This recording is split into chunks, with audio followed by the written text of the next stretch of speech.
Assalamualaikum warahmatullahi wabarakatuh.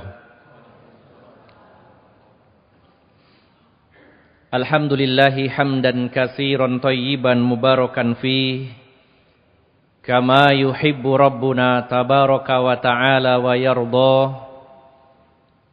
Ashhadu an la ilaha illallah wahdahu la syarikalah, wa ashhadu anna Muhammadan abduhu wa rasuluhu la nabiyya ba'dah. Sallallahu alaihi wa ala alihi wa ashabihi wa tabi'in wa tabi'it tabi'in wa man tabi'ahum bi ihsanin ila yaumiddin. Faqad qala Allah ta'ala fi kitabihil karim, Ya ayyuhalladzina amanu taqullaha haqqa tuqatih wa la tamutunna illa wa antum muslimun. Wa qala Allah ta'ala aydha, Ya ayyuhalladzina amanu idza laqitum fi'atan fasbutu wazkurullaha katsiran la'allakum tuflihun. Wa atiullaha war rasula wa la tanaza'u fatabshalu wa tadhhaba rihukum wasbiru innallaha ma'as sabirin. Amma ba'd. Para alim ulama, para ustaz, para sesepuh bini sepuh yang senantiasa saya hormati dan saya muliakan, Bapak Ketua Yayasan dengan jajarannya beserta segenap pengurus Masjid Namira yang dirahmati Allah Subhanahu wa taala, dan bapak-bapak serta ibu-ibu jamaah yang dimuliakan Allah Subhanahu wa taala. Alhamdulillah, kita sangat bersyukur kepada Allah Subhanahu wa taala atas karunia dan rahmat serta nikmat-Nya pada malam hari ini. Kita ditakdirkan oleh Allah Subhanahu wa taala di salah satu tempat yang terbaik di atas muka bumi ini, dalam acara yang juga baik, berkumpul dengan orang-orang baik, sehingga mudah-mudahan Allah limpahkan kebaikan kepada kita semuanya di dunia maupun di akhirat. Bapak Ibu yang dimuliakan Allah Subhanahu wa taala, amal ibadah besar kecil pahala salah satunya ditentukan dari tingkat kesulitan. Selain jenis ibadah berpengaruh kepada pahala, sebagaimana pahala ibadah wajib lebih besar daripada pahala amalan sunnah, maka besar kecilnya pahala juga ditentukan tingkat kesulitan amal tersebut. Semakin berat sebuah amal, maka semakin besar pahalanya. Maka pada malam hari ini, salah satu amalan yang bisa jadi pahalanya lebih besar dari hadirnya kita di majelis ilmu, karena belajar agama juga pahalanya besar. Tapi ada satu amalan lagi yang bisa jadi pahalanya lebih besar lagi, karena tingkat kesulitannya lebih tinggi, yaitu istiqomah. Perintah yang paling memberatkan Rasulullah Muhammad sallallahu alaihi wasallam. Bahkan para sahabat menyampaikan kepada kita, uban Rasulullah sallallahu alaihi wasallam ketika beliau wafat itu tidak lebih dari 20 helai, tidak lebih dari 20 lembar. Bisa kita simak dalam kitab Syama'ilun Nabi sallallahu alaihi wasallam. Ketika beliau wafat, uban beliau tidak lebih dari 20 helai rambut beliau. Dan para sahabat menegaskan, menjelaskan bahwa uban muncul di kepala Rasulullah Muhammad sallallahu alaihi wasallam. Salah satunya ketika turun ayat yang berbunyi, Fastaqim kama umirta. Wahai Muhammad, istiqomahlah kamu sebagaimana aku perintahkan kepadamu. Melihat betapa sulitnya istiqomah, ini sangat berat, sampai uban Rasulullah muncul di kepala beliau. Maka istiqomah ini sangat berat, siapa yang mampu melakukannya, maka dia dapat pahala yang sangat besar. Karena salah satu sebab besarnya pahala adalah dengan besarnya kesulitan. Maka Bapak Ibu jamaah sekalian, bagi siapa di antara kita yang istiqomah, khususnya istiqomah dalam belajar agama, khususnya istiqomah hadir di masjid ini, maka sangat mungkin dan bisa jadi pahala istiqomahnya lebih besar dari pahala ngajinya. Maka mari kita berusaha dan berupaya Bapak Ibu jamaah sekalian untuk menjaga keistiqomahan kita dalam ketaatan kepada Allah, khususnya istiqomah dalam thalabul ilm, yaitu mencari dan memperdalam agama Allah Subhanahu wa taala. Bapak Ibu yang dimuliakan Allah Subhanahu wa taala, mengawali kajian pada malam hari ini saya sedikit bercerita. Beberapa waktu lalu diberi kesempatan bertemu dengan seorang guru besar di Unair. Beliau adalah Profesor Joko, guru besar farmasi di Unair. Saya berkunjung ke rumah beliau dan sempat ngobrol. Maka ada salah satu pembicaraan yang saya ingat betul. Beliau mengatakan bahwa setiap hari ke dalam tubuh kita, ke dalam tubuh manusia itu masuk sekitar 5.000 radikal bebas. Dari unsur luar yang masuk ke dalam tubuh kita. Ada 5.000 sel atau 5.000 partikel radikal bebas. Bisa dibayangkan ini setiap hari. Dan kata beliau, Masya Allah, Allah Subhanahu wa taala menciptakan sistem pertahanan tubuh ini sangat luar biasa. Pertahanan tubuh yang berlapis-lapis dan susah ditembus. Dan juga uniknya sistem pertahanan tubuh ini bisa mendeteksi mana sel yang menguntungkan dan bagian dari tubuh kita mana yang bukan, mana yang asing.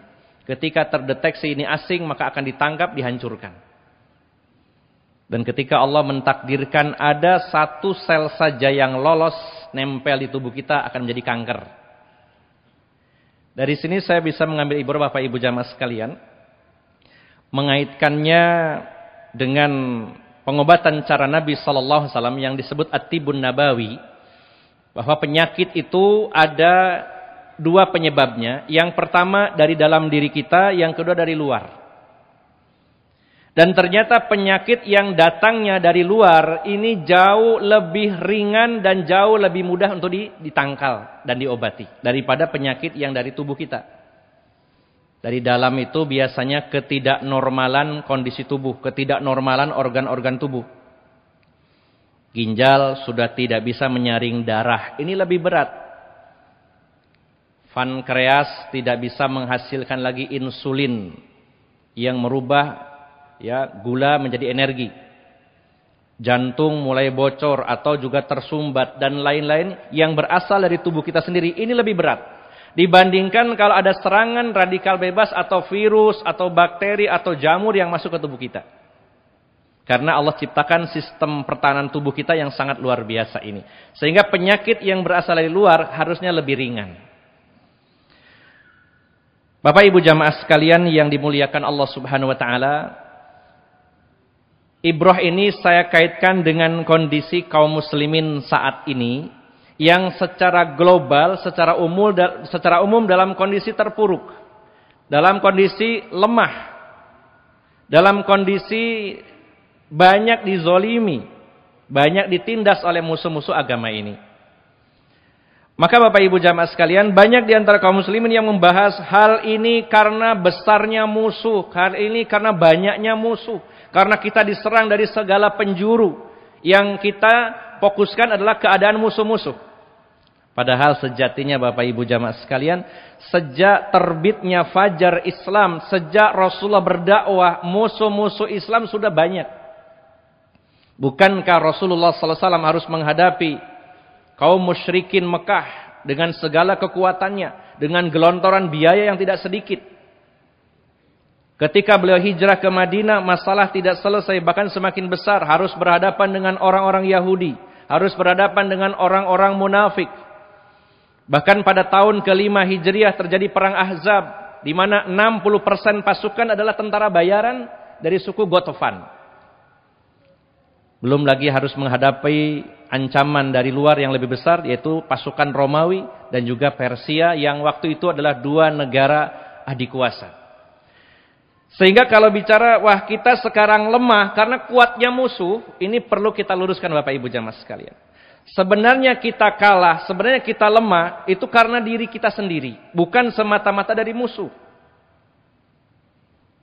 Sesungguhnya kemenangan kaum muslimin sebagai sebabnya adalah karena kuatnya internal kaum muslimin dan kalahnya kaum muslimin secara sebab karena lemahnya kita sendiri, bukan dari luar.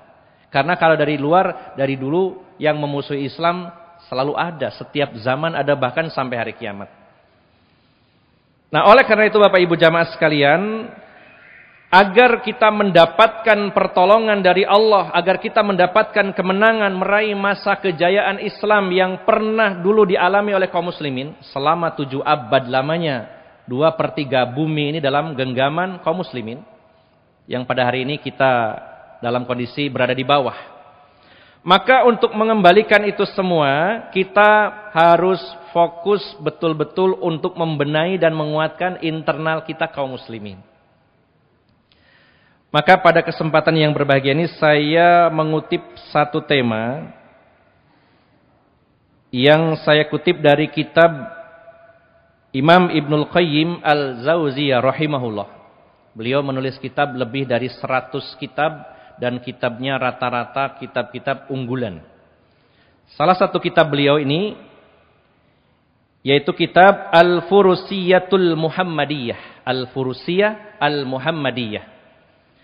Kitab ini membahas sebenarnya lebih fokus kepada olahraga dan seni ketangkasan ala Rasulullah Muhammad sallallahu alaihi wasallam. Kitab beliau tentang olahraga ini sekitar sama daftar isinya ada 582 halaman. 582 halaman. Dan bukan hanya teknik-teknik olahraga yang digeluti oleh Rasulullah dan para sahabat, tapi juga banyak pesan-pesan moral, banyak juga penanaman secara mental spiritual dalam kitab ini. Nah, anggap saja Bapak Ibu jamaah sekalian sudah ngaji kitab ini, saya ambilkan di halaman terakhir.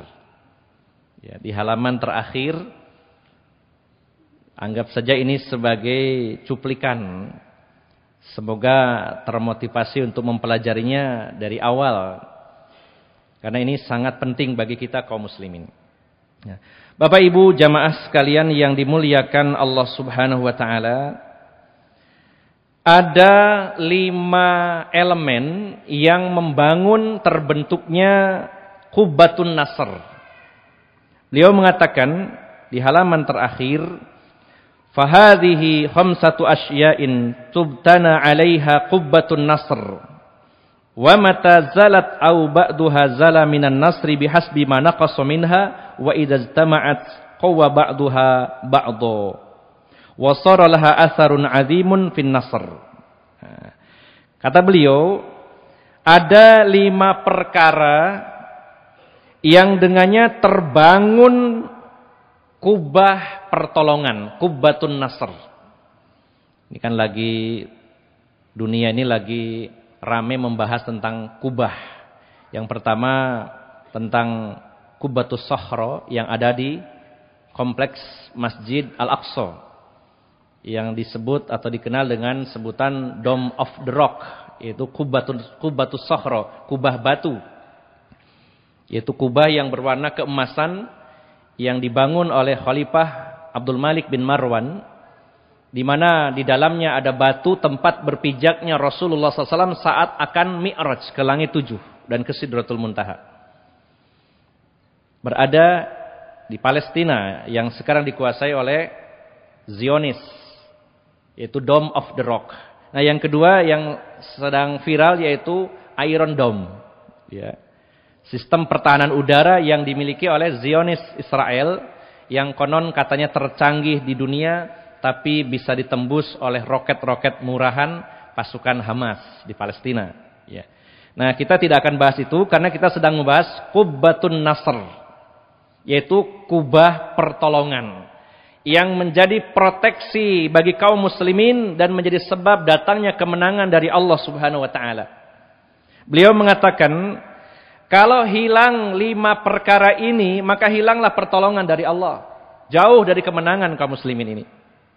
Jika berkurang dari yang 5, misalkan cuma 4, maka tidak sempurna kemenangan kaum muslimin, tidak sempurna pertolongan dari Allah Subhanahu wa taala.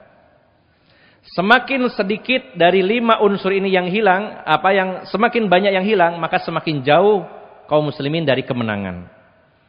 Sehingga idealnya adalah 5 perkara ini harus menjadi agenda besar kita semuanya kaum muslimin bila ingin mendapatkan kemenangan dan pertolongan dari Allah Subhanahu wa taala. Apa kelima unsur ini?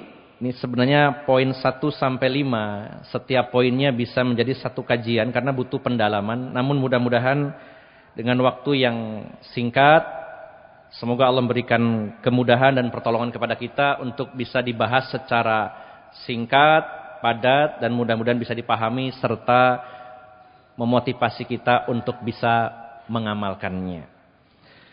5 perkara ini tercantum di dalam Al-Quran, yaitu surat Al-Anfal, surat ke-8, yaitu ayat yang ke-45 dan 46.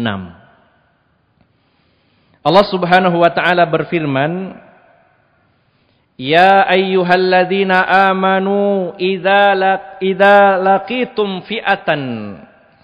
Wahai orang-orang yang beriman, jika kalian berhadapan dengan musuh-musuh agama ini, siapapun musuh kita, dari manapun dia berasal, maka yang pertama Allah perintahkan fasbutu, maka teguhkanlah hati kalian.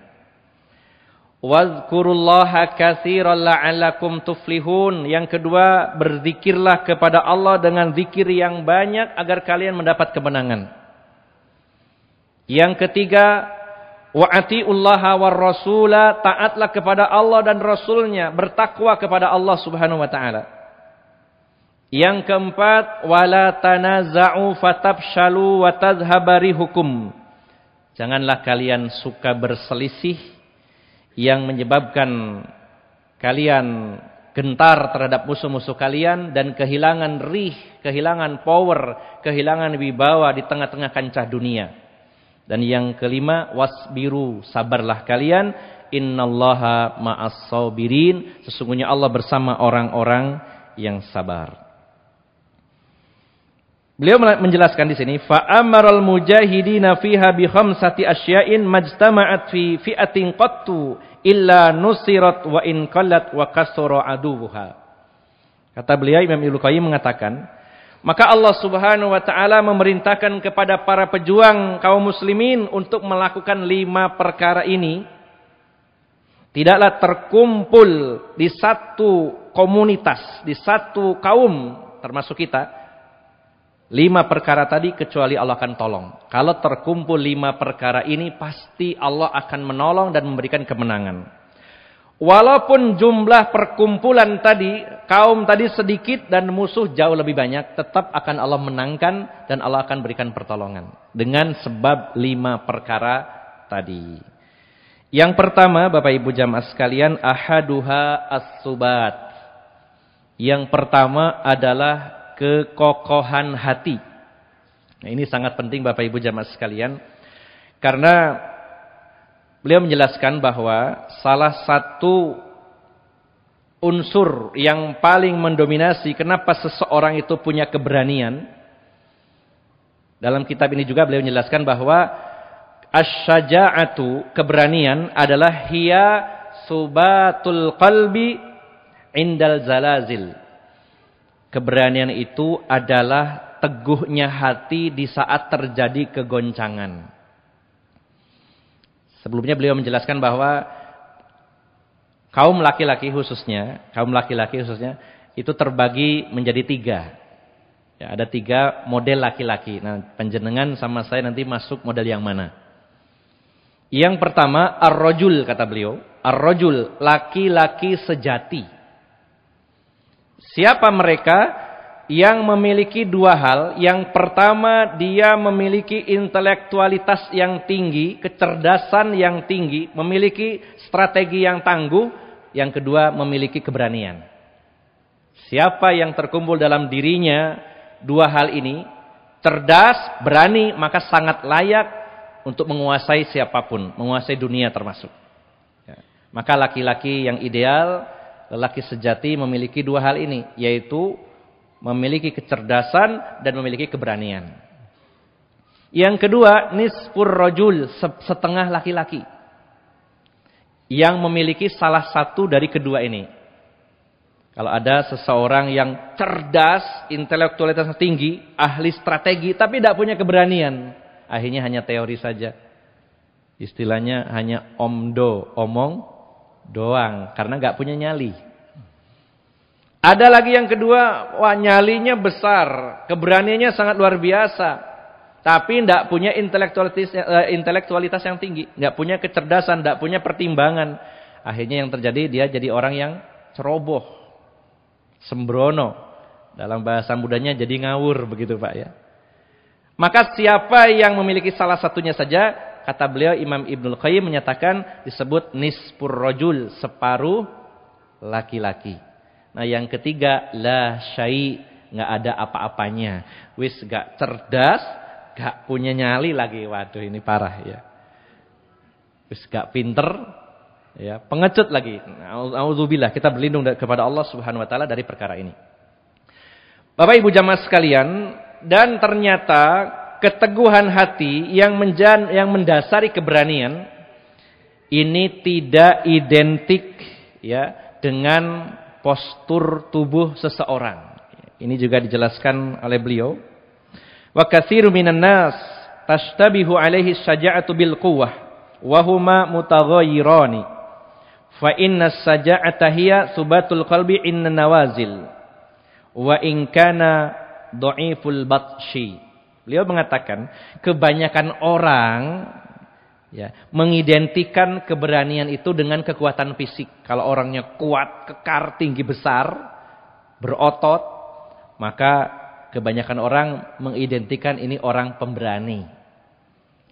Kata beliau, keduanya tidak identik, antara orang yang berani dengan orang yang punya kekuatan fisik itu tidak identik. Karena keberanian adalah keteguhan hati ketika terjadi kegoncangan walaupun orangnya itu secara fisik lemah. Jadi keberanian itu tidak identik dengan postur tubuh yang tinggi besar dan berotot. Bisa jadi nun sewu orangnya krempeng, kurus, kecil, tapi nyalinya besar. Karena dia memiliki subatul qalbi, yaitu keteguhan hati. Beliau menjelaskan, wa kana as-siddiq radhiyallahu anhu asja'ul ummati ba'da Rasulillah sallallahu alaihi wasallam.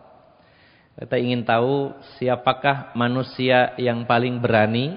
Jawabannya adalah Rasulullah Muhammad sallallahu alaihi wasallam. Manusia yang paling besar nyalinya adalah Rasulullah Muhammad sallallahu alaihi wasallam. Kemudian Abu Bakar As-Siddiq adalah manusia yang paling berani di antara umat Islam ini setelah Rasulullah Muhammad sallallahu alaihi wasallam. Subhanallah.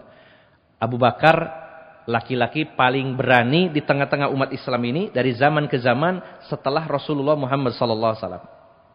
Wa kana Umar wa ghairuhu aqwa minhu, dan Umar dan yang lainnya, ada Khalid bin Walid ya. Ada Miqdad bin Al-Aswad yang pendekar-pendekar Islam. Maka mereka lebih kuat secara fisik daripada Abu Bakar. Akan tetapi Abu Bakar telah membuktikan keteguhan hatinya di saat banyak terjadi kegoncangan. Beliau adalah pribadi yang tidak mudah terguncang, tenang, kalem, dan tidak mudah drop. Sebagai contoh, dalam peristiwa perang Uhud pada pertengahan bulan Syawal tahun ketiga Hijriah, sedang berkecamuk perang, maka salah satu panglima musuh berteriak yang mengatakan bahwa Muhammad sudah mati. Lalu mereka menyebut nama-nama berhala mereka dan itu bergemuruh di bukit Uhud. Ya. Ribuan orang-orang musyrik mengatakan Muhammad sudah mati, Muhammad sudah mati. Ya. Hidup Latta, hidup Uzza dan seterusnya. Waktu mendengar isu tersebut, mayoritas para sahabat tiba-tiba kedua lututnya lemas. Drop, ya Allah, Rasulullah wafat. Ya. Begitu sedih, begitu kehilangan, mental para sahabat jatuh waktu itu. Maka orang yang paling kokoh mendengar berita itu adalah Abu Bakar As-Siddiq. Beliau tidak terpengaruh sama sekali. Beliau mengatakan, saya berperang bukan karena Rasulullah, tapi karena Allah. Sampai beliau pula yang memotivasi Umar ibn Khattab, bangkit wahai Umar. Ada Rasulullah ataupun tidak, kita terus bertempur. Maka Abu Bakar yang bisa membuktikan itu, keteguhan hatinya. Dalam peristiwa perang Hunain, pada tanggal 5 Syawal tahun ke-8 Hijriah, 2 minggu 2 pekan setelah Fathu Mekah, 12.000 personil kaum muslimin mendatangi lembah Hunain. Saat melewati sebuah celah, di kiri kanannya ada bukit, 12.000 pasukan Islam dihujani anak panah yang jumlahnya tak terhitung. Sehingga akhirnya porak-poranda dan kocar-kacir. Sampai Allah mengatakan dalam Al-Quran, bagaimana peristiwa perang Hunain itu.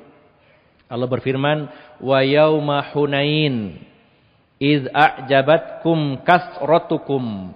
Ingat peristiwa perang Hunain saat kalian merasa bangga dengan jumlah kalian yang besar, akhirnya kocar-kacir. Hanya tersisa beberapa orang kaum muslimin, yaitu Rasulullah, diantaranya Abbas, paman Rasulullah, dan juga termasuk Abu Bakar As-Siddiq. Yang tersisa inilah yang berteriak memanggil para sahabat yang lain untuk kembali merapatkan barisan. Maka Abu Bakar termasuk salah satunya. Kemudian satu lagi contoh, saat wafatnya Rasulullah Muhammad SAW, ini kegoncangan yang luar biasa.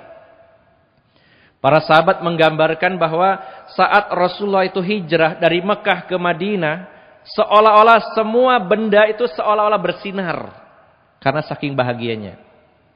Namun hari di mana wafatnya Rasulullah SAW, kata para sahabat, kami melihat segala sesuatu menjadi gelap. Para sahabat berkumpul di Masjid Nabawi dalam kondisi menangis, sangat sedih. Dan juga sahabat Umar dalam keadaan shock berat. Beliau mondar-mandir sambil mengacungkan pedang. Siapa yang mengatakan Rasulullah telah wafat, saya penggal lehernya. Tidak bisa menerima keadaan begitu terguncang sahabat Umar. Dan Abu Bakar sedang di luar kota pulang. Mendengar berita Rasulullah wafat. Sampai di Madinah. Menuju rumah Rasulullah SAW. Karena beliau wafat di rumah ibunda Aisyah, putri Abu Bakar. Abu Bakar masuk ke dalam rumah Rasulullah. Masuk ke kamar. Membuka kain penutup jenazah Rasulullah. Beliau cium kening Rasulullah SAW. Kemudian setelah itu beliau keluar berkhutbah di hadapan kaum muslimin. Setelah beliau mengucapkan 2 kalimat syahadat, apa yang beliau katakan? Ayyuhan nas, wahai manusia, man kana ya'budu Muhammadan fa inna Muhammadan qad mata. Wa man kana ya'budullaha fa innallaha la yamut. Fa innallaha hayyun la yamut. Kata beliau, wahai manusia, siapa di antara kalian yang menyembah Muhammad, ketahuilah sesungguhnya Muhammad hari ini sudah wafat. Beliau sudah meninggal dunia pada hari ini. Dan siapa yang menyembah Allah, maka sesungguhnya Allah Maha hidup dan tidak pernah mati. Lalu beliau membacakan firman Allah Subhanahu wa taala, wa ma Muhammadun illar rasul qad khalat min qablihi rusul afa immata au qutilan qalabtum ala aqabikum. Tidaklah Muhammad itu kecuali seorang rasul, telah berlalu rasul-rasul sebelumnya yang juga meninggal dunia. Maka apakah ketika beliau wafat atau terbunuh lalu kalian kembali menjadi orang-orang yang kafir kepada Allah? Sampai Umar mendengar ayat ini dibacakan, jatuh pedang yang ada di tangan beliau. Dan mengatakan, saya seolah-olah belum pernah mendengar ayat ini. Saking syoknya. Maka Abu Bakar yang tenang dan menenangkan kaum muslimin pada waktu itu. Maka beliau sangat pantas menyandang lelaki yang paling teguh hatinya. Lelaki yang paling berani di tengah-tengah umat Islam ini setelah Rasulullah Muhammad SAW. Walaupun fisik beliau sangat kurus. Abu Bakar itu kurus. Bahkan pakai sarung sering melorot, dinaikkan lagi, melorot lagi, dinaikkan lagi. Karena kurus. Kurus, kecil, walaupun agak tinggi badan beliau. Namun beliau memiliki subatul qalbi, keteguhan hati. Maka Bapak Ibu jamaah sekalian, ini harus dipupuk bagaimana kita menjadi pribadi yang tenang, tidak mudah tergoncang dalam situasi dan kondisi apapun. Dan musuh ini bukan hanya musuh dalam perang dengan mengangkat senjata, ini lebih berat lagi. Kadang-kadang musuh itu dalam media-media diplomasi, dalam acara-acara mediasi, ini butuh mental Bapak Ibu jamaah sekalian. Kadang-kadang, wah ini urusan masjid, wah saya harus berhadapan sama bupati, harus hadapan sama kapolres misalkan ya, wah ngejer nih gimana ya, misalkan begitu. Ini butuh keteguhan hati. Bapak Ibu jamaah sekalian yang dimuliakan Allah Subhanahu wa taala, bagaimana caranya supaya kita memiliki keteguhan hati? Poin utamanya adalah dengan mengaplikasikan tauhid. Dengan mengamalkan tauhid. Karena kebanyakan biasanya cuma ngaji tauhid tapi tidak diterapkan. Kadang bingung gimana ya cara menerapkan kajian tauhid ini? Kalau ngaji kitab misalkan belajar kitab fikih, misalkan Al-Wajiz. Oh ini tata cara bersuci, berwudu dan sebagainya, dipraktekkan langsung. Oh tata cara sholat yang benar seperti ini, dipraktekkan langsung. Belajar tentang muamalah, tentang transaksi, jual beli. Oh ini yang haram, ini yang halal, dipraktekkan. Belajar tentang akhlak, tentang adab, dipraktekkan. Tapi ngaji tauhid terus prakteknya gimana ya? Padahal yang diperlukan bukan semata-mata ilmunya, tapi amalnya Bapak Ibu jamaah sekalian.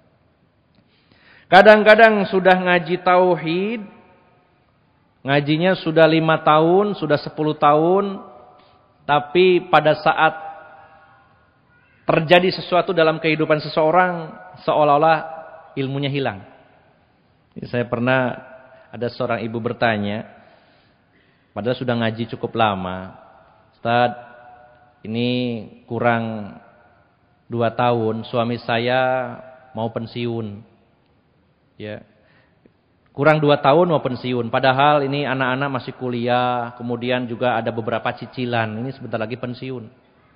Terus bagaimana menghadapi situasi seperti ini Ustaz? Loh Bu, yang ngasih rezeki itu siapa? Ibu kan sudah ngaji tauhid. Apa selama ini menganggap bahwa suaminya yang ngasih rezeki ibu? Sehingga mengandalkan suaminya. Belum tentu 2 tahun ini masih hidup. Bisa jadi suaminya meninggal, Bu. Nah, kadang-kadang ini dibutuhkan prakteknya tauhid itu di sini. Ya. Sedang terkena musibah, diuji dengan ujian yang berat. Di sini dimunculkan ilmu tauhid yang kita kaji ini. Bagaimana ketawakalan kita kepada Allah Subhanahu wa ta'ala. Maka elemen pertama yang menjadi pembangun Qubatun Nasr, kubah pertolongan adalah as-subat, keteguhan hati. Allah menegaskan dalam surat Ibrahim ayat 27, surat 14 ayat 27. Yusabbitullahu alladhina amanu bil qawli tsabiti fil hayati dunya wa fil akhirah. Allah akan meneguhkan hati orang-orang beriman dengan apa? Bil qaulis sabit. Dengan qaulus sabit. Ucapan yang teguh.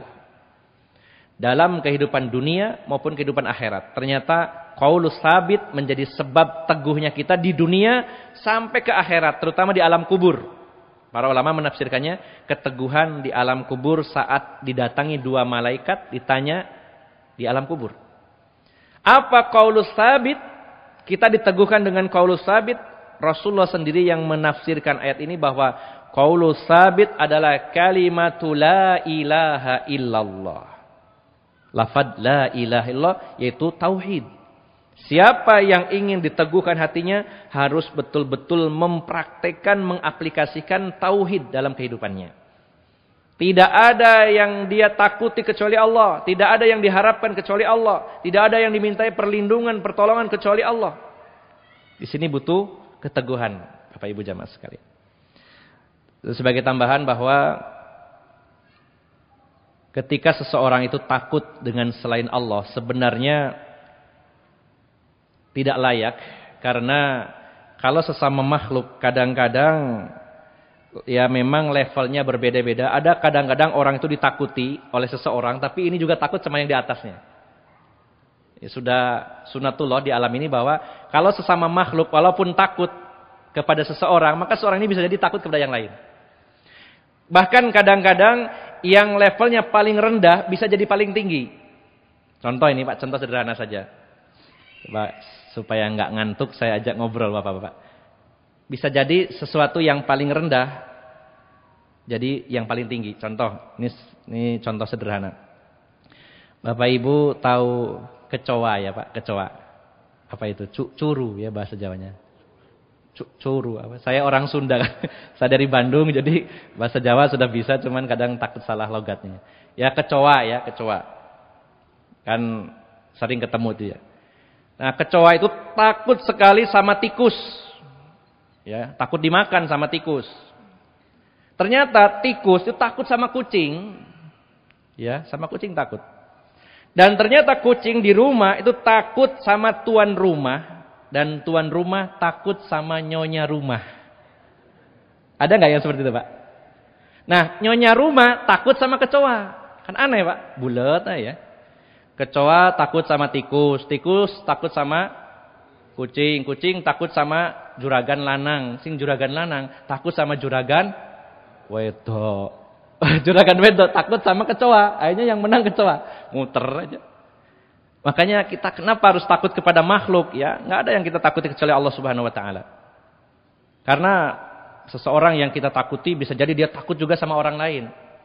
Maka orang yang ahli tauhid itu tidak ada yang ditakuti di alam ini kecuali Allah Subhanahu wa taala, kecuali takut yang sifatnya manusiawi dibolehkan, yang disebut takut yang disebut naluri ya, seperti takut kepada harimau, takut kepada ular, ini wajar.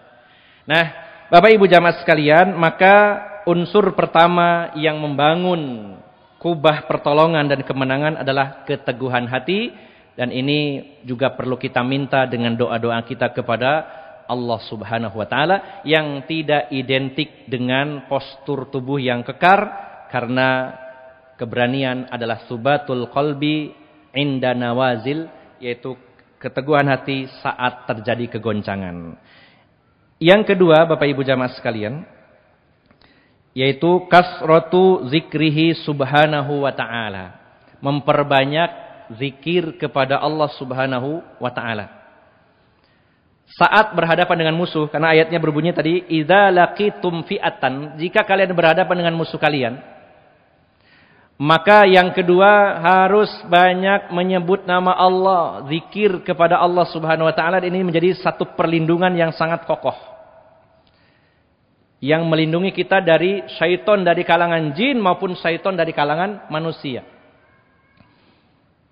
Baik itu pertemuan berhadapan-hadapan dalam pertempuran ataupun dalam media-media yang lainnya, ini harus banyak zikir. Kalau perang Pak, jelas Pak, musuh-musuh Islam, orang-orang musyrik, perang itu tidak polosan. Mereka juga pakai klenik, pakai sihir. Ya. Jadi kalau penjenengan berhadapan sama Laskar Manguni itu juga informasinya memang pakai itu. Wajar, biasa orang-orang di luar Islam membolehkan itu. Nah, itu butuh perlindungan Pak. Dengan banyak zikir kepada Allah Subhanahu wa taala. Ya. Nah, kemudian bukan hanya dalam pertempuran, dalam media-media, forum-forum yang lain, bisa jadi ada lawan dialog kita, lawan bicara kita juga menggunakan klinik. Ini sangat mungkin, Pak. Saya pernah mengalami, ini pengalaman pribadi, karena ada sebuah pondok yang dipaksa harus ditutup dan ustadz sama santrinya harus diusir. Kemudian kita coba dialog ya dengan aparat, dengan pemerintah. Nah, waktu itu sempat bertemu dengan Pak Camat, saya berdialog. Ya, dan ketika sebelum berbicara dengan saya tungguin agak lama itu. Jadi nunduk dulu, terus baca qomat kamit, lama itu. Nggak tahu itu bacaan apa. Nah, juga kita harus antisipasi. Ternyata setelah selesai acara, ya, warga di situ bilang itu beliaunya memang sangat hobi klinik-klinik begitu. Jadi mengalahkan musuh bisa jadi dengan sihir, dengan jampi-jampi, dengan mantra-mantra, dengan apa-apa. Maka kita imbangi, kita lawan dengan banyak zikir kepada Allah Subhanahu wa taala. Nah, jadi yang kedua, unsur pembangun pertolongan dari Allah itu adalah banyak zikir kepada Allah Subhanahu wa taala. Kemudian yang ketiga, Bapak Ibu jamaah sekalian, wa atiullaha war rasula, taatlah kepada Allah dan Rasulnya. Dengan kata lain, bekal untuk berjuang salah satu unsur adalah dengan takwa Allah, bertakwa kepada Allah Subhanahu wa taala, yaitu dengan mentaati Allah dan Rasulnya. Ini saya bacakan salah satu isi wasiat Khalifah Umar dalam masa pemerintahan beliau. Banyak sekali penaklukan yang dilakukan oleh kaum muslimin. Di masa Khalifah Umar diantaranya penaklukan Baitul Maqdis, ya Palestina. Di bawah kepemimpinan Panglima yaitu Abu Ubaidah. Bukan Abu Ubaidah juru bicaranya Hamas ya. Ya terkenal ini. Abu Ubaidah Ibnul Jarrah. Panglima yang memimpin pasukan Islam menaklukkan Palestina. Menaklukkan Baitul Maqdis. Itu di masa Khalifah Umar. Kemudian Khalid bin Walid menaklukkan Irak. Ya. Kemudian Amr bin As menaklukkan daratan Mesir. Dan salah satu lagi adalah perang yang sangat terkenal, yaitu perang Qadisiyah antara kaum muslimin melawan salah satu imperium terkuat, yaitu Persia, yang terjadi di wilayah Qadisiyah. Sebenarnya masuk wilayah Kufah, Irak. Namun pasukan yang berhadapan dengan kaum muslimin adalah pasukan Persia. Jadi mereka memang janjian untuk ketemu di daerah Qadisiyah, bukan di wilayah Persianya. Di mana 120.000 pasukan Persia berangkat menuju Qadisiyah menyeberangi Sungai Efrat. Dan waktu itu Khalifah Umar mengirim personil cuma 30.000. 30.000 melawan 120.000, berarti 1 lawan 4. Itu pun kalau polosan, padahal Persia adalah pasukannya sangat kuat, persenjataannya lengkap. Perang terjadi selama 4 hari. 2 hari pertama ini luar biasa. Kekalahan dialami di sesi awal di 2 hari pertama, karena salah satu sebabnya adalah pasukan Persia menggunakan kendaraannya gajah. Sehingga kuda-kuda kaum muslimin ketakutan melihat gajah, kalah gede.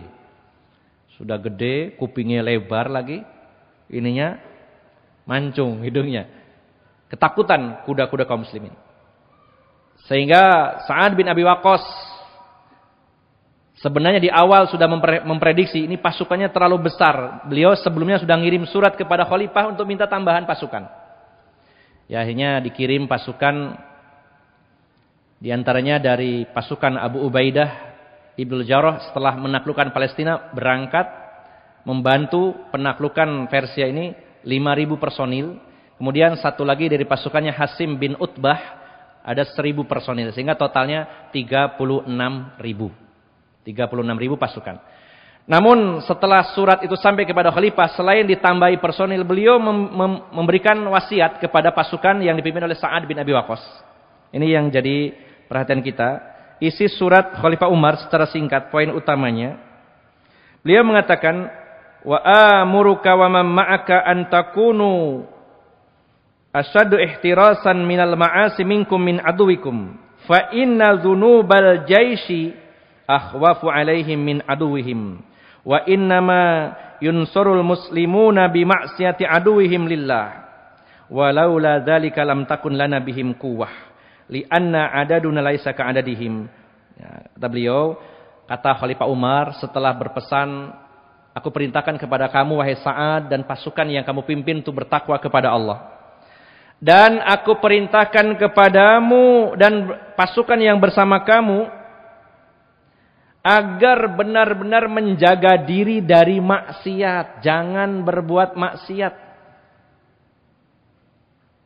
Kenapa? Karena sesungguhnya dosa-dosa kalian, wahai pasukan Islam, lebih aku khawatirkan dari musuh kalian. saya lebih khawatir dosa-dosa yang dilakukan oleh pasukan Islam daripada musuh yang jumlahnya 120.000. Mengapa, kata beliau? Karena sesungguhnya kaum muslimin itu ditolong oleh Allah karena maksiat musuh-musuh mereka. Kaum muslimin diberi kemenangan karena maksiat musuh. Kalau kalian juga ikut bermaksiat, jelas kalian kalah. 36.000 lawan 120.000. Sama-sama maksiat. Kalah dari segi personil, kalah dari segi persenjataan, dan lain-lainnya. Dan Allah menolong kalian karena maksiat musuh-musuh kalian, sehingga kalian jangan bermaksiat kepada Allah.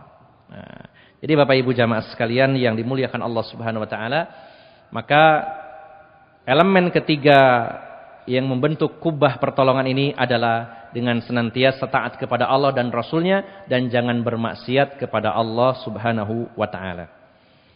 Kemudian yang keempat, Bapak Ibu jamaah sekalian, ini yang sebenarnya pembahasannya sangat dalam, hanya saja keterbatasan waktu sehingga saya singkat. Poin keempat yaitu ittifaqul kalimah wa adamut tanazu. Yang keempat, perkara yang sangat penting, salah satu unsur untuk mendapatkan pertolongan Allah adalah satu kata, satu komando, dan tidak adanya perselisihan di antara kaum muslimin. Satu kata, satu komando, tidak ada perselisihan di antara kaum muslimin. Dan rupanya kita masih terpuruk karena masih banyak perselisihan di tengah-tengah kita, Bapak Ibu jamaah sekalian. Ada pertanyaan, Ustaz, apa enggak boleh berbeda pendapat? Kan ikhtilaf artinya berbeda pendapat. Bapak Ibu jamaah sekalian yang dimuliakan Allah Subhanahu wa taala, boleh berbeda pendapat boleh, namun ada rinciannya. Ya. Yang pertama, Bapak Ibu jamaah sekalian, ikhtilaf, perbedaan pandangan. Jadi sebenarnya perbedaan dalam mengambil kesimpulan hukum dari dalil. Ada dalil, ada ayat, ada hadis. Kemudian ada perbedaan dalam menyimpulkan hukum. Sehingga terjadi beda pendapat.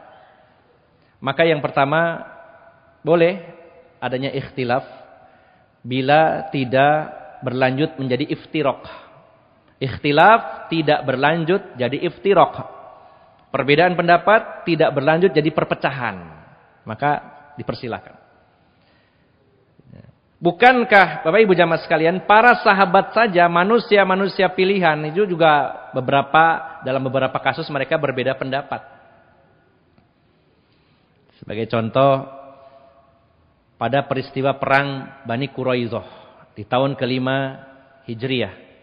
Pasca perang Khandaq, ketika Rasulullah mandi selesai perang Khandaq karena musuh pulang kampung, maka malaikat Jibril datang. Muhammad, kamu kok enak-enakan sudah mandi, meletakkan senjata kamu. Kami para malaikat masih pegang senjata kami belum berhenti. Kata Rasulullah, ada apa wahai malaikat Jibril? Datang-datang kok ngomong seperti itu, kalau bahasa kita ini. Kata malaikat Jibril, bukankah Bani Quraidah, Yahudi Bani Quraidah telah berkhianat dalam peristiwa perang kemarin? Mereka menikam dari belakang. Ya, mereka berkhianat kepada kalian kaum muslimin, maka perangilah mereka. Maka Rasulullah SAW bergegas mengumumkan kepada para sahabat, dan kurang lebih 3.000 personil diberangkatkan oleh Rasulullah SAW menuju kampung Bani Quraidah. Lalu Rasulullah berpesan kepada pasukan, karena waktu itu Rasulullah menyusul berangkat belakangan. Kepada pasukan Rasulullah berwasiat, wahai kaum muslimin, kalian jangan sholat asar dulu sebelum sampai di perkampungan Bani Quraidah. Pesannya Rasulullah, jangan sholat asar kecuali kalau sudah sampai di Bani Quraidah. Maka berangkatlah para sahabat secara bergelombang. Ya. Nah, ada dua versi pemahaman para sahabat yang berbeda. Kelompok pertama, mereka betul-betul saklek, dalam arti pokoknya kata Rasulullah jangan sholat asar kalau belum sampai. Apapun yang terjadi, kalau belum sampai jangan sholat asar. Sampai akhirnya mereka sampai di perkampungan Bani Quraidah sudah lewat waktu Isya. Belum sholat asar. Akhirnya mereka sholatnya dirapel karena kondisi darurat. Sholat asar, maghrib, isya. Nah, gelombang yang lainnya mereka punya pendapat, mungkin maksudnya Rasulullah kalau nyampenya masih waktu asar. Nah, nanti kalau ini perkiraan kemalaman, udah kita sholat aja sebentar. Mereka sholat di perjalanan. Waktu asar masuk, sholat. Lalu lanjut perjalanan, toh cuma sebentar. Karena menurut yang kedua ini, mungkin Rasulullah itu memerintahkan kalau sampainya memang masih waktu asar. Kalau kelewat gimana? Udah sholat saja di sini. Sholatlah sebagian dari sahabat. Maka ketika mereka sudah bertemu di satu tempat, mengepung kampung Bani Quraidah, dan Rasulullah hanya menyusul, mereka bercerita, kami tadi ada yang sholat di waktu malam, sholat asarnya, ada yang sholat asar pada waktunya di siang hari di perjalanan. Maka Rasulullah SAW tidak menyalahkan kedua kubu sahabat ini. Dan para sahabat pun tidak ada yang meributkan. Itu pendapatnya itu salah, saya yang benar. Ini manhajnya apa ya kira-kira ya? Gitu. Rame gitu ya. Permasalahan seperti itu tidak pernah membuat ramai para sahabat Nabi SAW. Tidak jadi satu kubu-kubu yang berbeda. Ini yang kubu ini kubu tidak ada. Ini diantaranya ikhtilaf yang terjadi di kalangan sahabat. Sehingga boleh ikhtilaf, orang sahabat saja ikhtilaf. Bahkan para nabi juga pernah ada yang ikhtilaf. Contohnya siapa? Nabi Musa dengan Nabi Khidir itu beda pendapat saat perjalanan berdua. Nabi Khidir melubangi kapal, kata Nabi Musa, "Enggak boleh. Kita ini sudah ditolong, kenapa dilubangi?" Nah, ini beda pendapat. Saat turun Nabi Khidir membunuh seorang anak kecil, dibunuh. Kata Nabi Musa, "Kenapa engkau bunuh jiwa yang suci?" Beda lagi pendapatnya. Ketika Nabi Khidir membangun tembok, salah satu tembok warga yang tidak mau ngasih makan dan minum kepada keduanya, Nabi Musa juga protes, beda pendapat. Ini para nabi. Para sahabat pernah berbeda pendapat, para nabi beda pendapat, bahkan para malaikat saja ada yang berbeda pendapat. Bapak-bapak, ibu-ibu ingat kisah pembunuh 100 nyawa ya dalam hadis Bukhari dan Muslim. Setelah membunuh 99 nyawa, dia ingin taubat.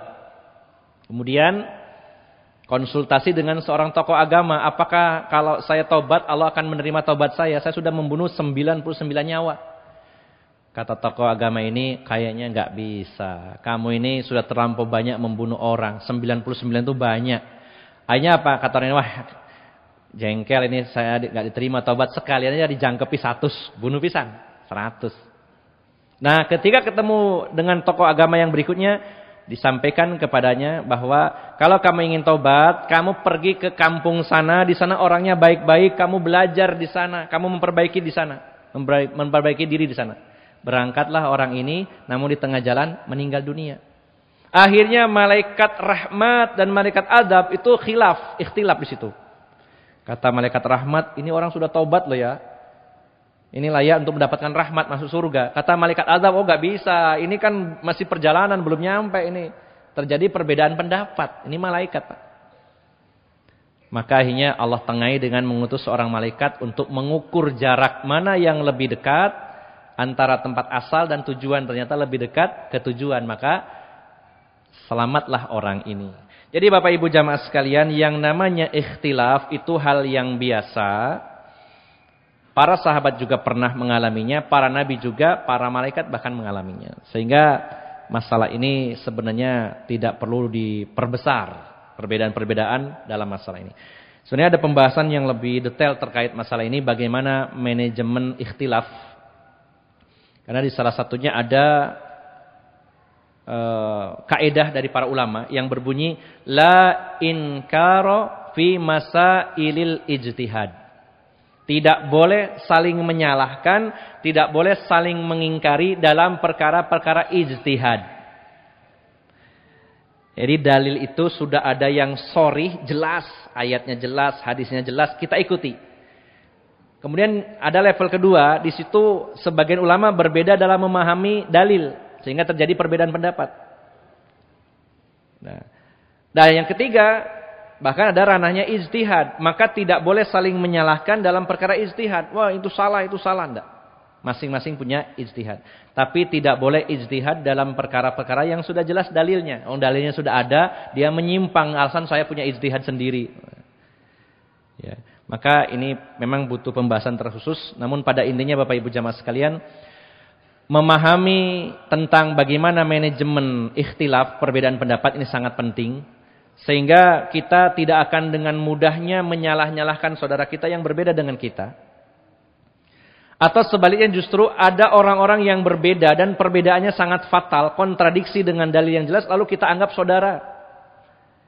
Jadi kesalahannya adalah yang nyata-nyata bedanya jauh dianggap teman, tapi yang bedanya sedikit dianggap musuh. Nah, ini perlu manajemen yang benar dalam masalah ini, Bapak.